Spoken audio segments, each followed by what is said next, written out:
life is not fair. And that is the reality. Disease and accidents don't care if their victim is a good person. They have no reason, no justification, and no mercy. And you cannot stop it. So, what do you do? Life's not easy. It is not. Don't try to make it that way. Life's not fair. It never was. It isn't now, and it won't ever be. Keep going because there's people that don't want to see you succeed. Keep going because you want to prove those people wrong. You want to knock the naysayers down. You want to make them your footstool. I'm telling you to keep going when you face opposition. I'm telling you to keep going when you face adversity. People always ask me like there's some magical response. How did you go from just coming from Liberty City, selected one of the top 5 speakers in the world? I was willing to work. Most people aren't willing to do that because I was moving. I want you to write this down. Keep it moving. One of the things that you don't want to do is become comfortable with where you are when you know in your heart of hearts you can have more and you can do more, and there's a life for you beyond survival. And I just felt that I could do more.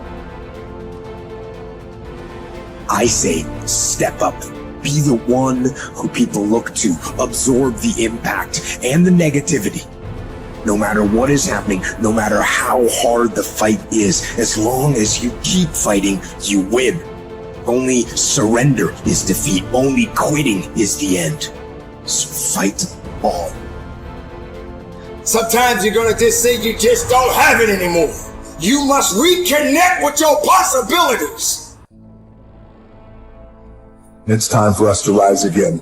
It's time for you to rise up, and it's time for you to make that first step. It's time for you to start grinding so that you can make it happen. We got a lot riding on you, and I'm telling you, greatness is here.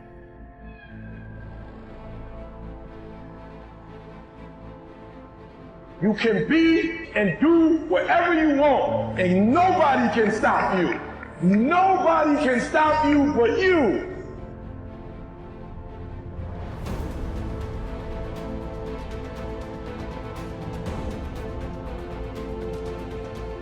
Dostoevsky said that in Notes from the Underground, a great, great book.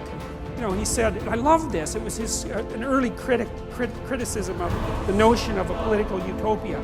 He said, look, if you gave people everything they wanted, they had nothing to eat but cake, and nothing to do but sit in warm pools and busy themselves with the continuation of the species. That was his lines. That the first thing they would do, well, maybe after the first week, was like go kind of half insane and smash everything up just so that something that they didn't expect would happen, so that they'd have something interesting to do. And it's so right, because you know, the utopian notion that if you just had all the material stuff you wanted, that you'd be, well, what would you be? What would you do? Would you just sit on the couch and watch TV? I mean, you'd be, I don't know what, you'd be cutting yourself just for entertainment in no time flat, you know, and that's the sort of thing that people do. So we're not adapted for security and utopia. We're adapted for a certain amount of security because, you know, we are vulnerable, but mostly we want to have one foot out where we don't know what the hell is going on, because that's where you're alert and alive and tense and with it. And you know, I believe this, and I believe it actually has something to do with the hemispheric structure of the physiology of your brain, is it? Because the right hemisphere looks roughly adapted to what you don't know, and the left hemisphere, this is an oversimplification, but a useful one, is adapted to the world that you do know, and the right place for you to be is halfway between them. Because that, and you can tell that, that's what's so cool, and this tells you that this is actually reality that's manifesting itself to you. You know, that sense of active engagement you have in the world when things are working well for you, you know, where you should be at the right time. You're alert and on top of things and engaged, and you don't have much of a sense of time, and the sense of the tragedy of life sort of recedes, and that's when you're That's when you've got 1 foot where it's secure and 1 foot out in the unknown. And your brain signals to you that you're in the right place by making what you're doing meaningful. And that sense of meaning is actually a neurophysiological signal that you've got the forces of the cosmos properly balanced in your being at that moment. And that's why it feels so good.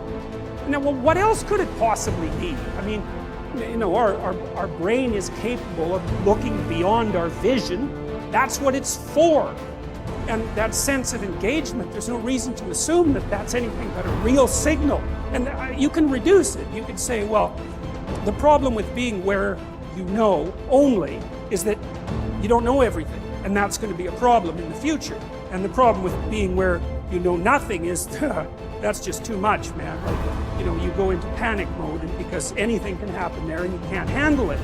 So you got to mediate between those two things. You want to be secure enough so that your physiology isn't revving out of control, and you want to be out there in the unknown enough so that you keep updating yourself constantly. And that's the place where information flow is maximized. And you know that because that's where you are when you're having a really interesting conversation with someone, or you're gripped by a book, or you're really into a movie, or maybe something that you do as you know, apart from your work, or maybe even in your work, you're into it. And that's because you are in the right place at the right time, and your whole nervous system is signaling that to you.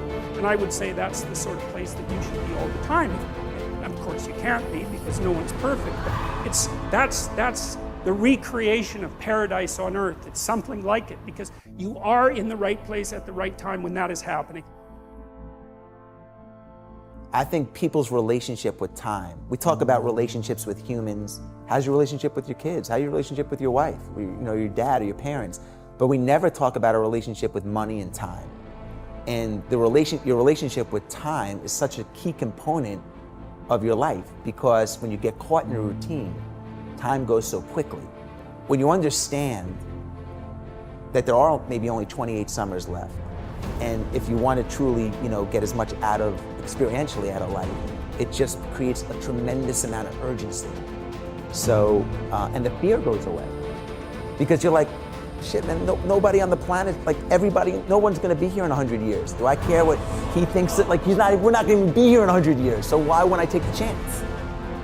And it's just, I don't know, it's just so, I stopped writing it because I'm so aware of it. There's not a day that goes by when my head hits the pillow where I don't say to myself, like, you know, did I maximize the day, and am I aware of my mortality? And it might sound depressing, but it's not. For me, it's thrilling. It's thrilling. You have to make that decision for yourself. You have to decide, I'm going to pursue that path, which is going to be really, really hard and difficult and take many, many years and be a great sacrifice, or am I going to pursue being a great employee? Now, if you want to be a great employee, you got to remember something. You're hired to help someone else achieve their goals, which is cool. There's nothing wrong with it. But if you don't understand that, you are not going to be a good employee. So you have a boss and they say, here's our goal for the quarter. You're going to help me get there. You work like hell to make sure that they achieve that goal. You're part of that team. That's very important. And then you keep moving up the ladder. And the great thing about that is if you're a good employee, you can also do very well. It's not the same as being an entrepreneur. You're never going to probably make as much money as you could have had you started the company, was my point, but you'll get the Saturdays off, the Sundays hang out, go to the soccer games with the kids, have a more balanced life. There is no balance in entrepreneurship. We talked about love and how to have love in a relationship. And one of the complaints that I hear, or one of the issues that I hear in people's lives is that they don't feel loved, they don't experience being loved, they're not loved. And they're then left with this kind of tail chasing exercise, okay? Where they're on the lookout to love themselves first. I first must love myself, which is that statement alone is very insular. It kind of turns you in the way, all right? So, which goes against the grain of love as an expression, right? So love is an expression, but I have to love myself first. It doesn't quite add up, and you got to check this out for yourself, okay? So what we got to in my conversation with the client was that they themselves could see when they're being loved, that is when someone in their life says, I love you, that they experienced love. And right away in the moment, it seems like I'm experiencing you giving me love. If you look again, if you actually inspect again, you'll see in the moment that they said, I love you, what you were actually present to was your own love for them.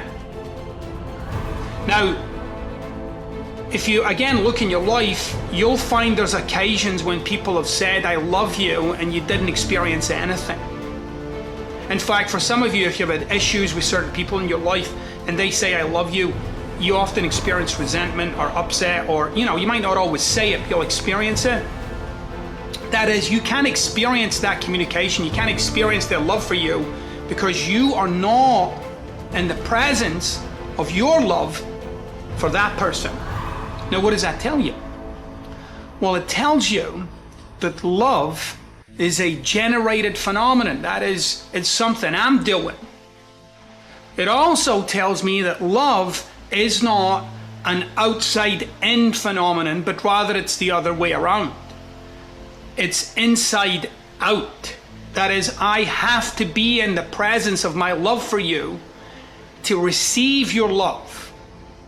So, I want you to try it out this way. I want you to try out for yourself being in the presence of, that is, getting yourself connected to your love for people, the people in your life. And especially in those moments when they say, I love you. I want you to be present to it, like be there in the moment with it.